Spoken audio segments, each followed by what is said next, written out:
দোকানদার ভাই আমাকে একটা গণিত খাতা দেন।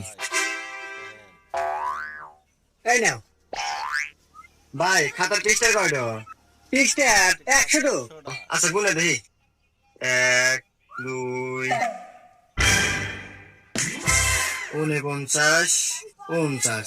আরে ভাই এখানে 50 পৃষ্ঠা, আপনার বলেন 100। আরে ভাই উপরে কোনো লাগে না তো, আমি তোমাকে দেখাই। 1 2 3 4 5 6 7 8 9 এবারে কোনো লাগে।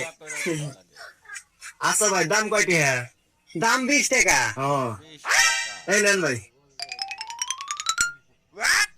আরে এ 10 টাকা। আরে ভাই এই যে 10 আর এর মোর হলো 10, এই হলো 20, এবারে কোন লাগে? হুমুন্দি কয় কি রে?